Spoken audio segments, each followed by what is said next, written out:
We are here next to New York Public Library for no other reason than it's a beautiful day. Bears mentioning that if somebody walks in front of us, this video will be disrupted, but not quite as much as mid-roll. And we've discussed mid-roll before. We've had a few conversations about them. The fact that we knew they were coming to Facebook. We talked about how they would be received. And now there are news reports saying they may be going away before they really took a hold. Yeah.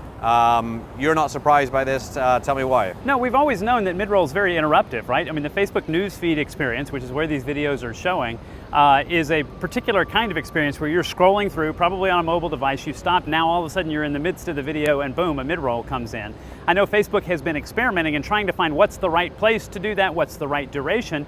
From what the news reports seem to indicate is the feedback is generally not very good, right? People find it very interruptive and they use that as the moment to abandon the video. And if mid-roll is simply your cue to abandon the video, then that's not very effective advertising. The reports also say that they might be moving towards pre-roll, which you're trading sort of one, perhaps less than savory experience for another. Facebook has been philosophically opposed to pre-roll. It remains to be seen. I'm sure they're doing some experiments to try to find out, does that really change the experience? I guess color me skeptical that pre-roll would actually solve the problem, right? In some ways it makes it worse, which is people won't engage with the video at all. Because again, remember that news feed experience when you're consuming a stream of information in your news feed is very different than going to YouTube to sort of check out a particular video or turning on your television to tune in.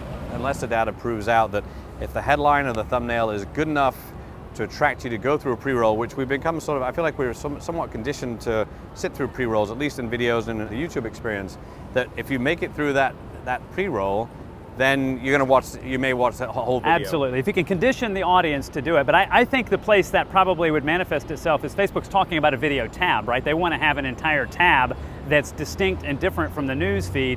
That's where some of the long form content that they're talking about commissioning, or not more than just talking about, they're actually commissioning people to produce long form content a la Netflix. Right.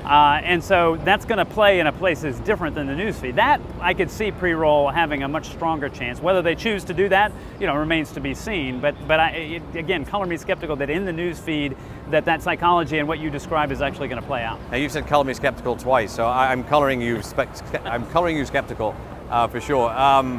Now, not to make this a shameless plug for SocialFlow, but we do have a solution for this mid-roll conundrum, don't we? Yeah, well, our solution is called Attention Stream, as you well know, and the idea is to not be interruptive, but to take a post, a high-quality editorial post that people are engaging with, and how can you incorporate the advertising message into the video itself in a way that gets the advertising message across, but is not overly intrusive or overly interruptive, and that's the delicate balance right there. So look no further than Attention Stream. You got it.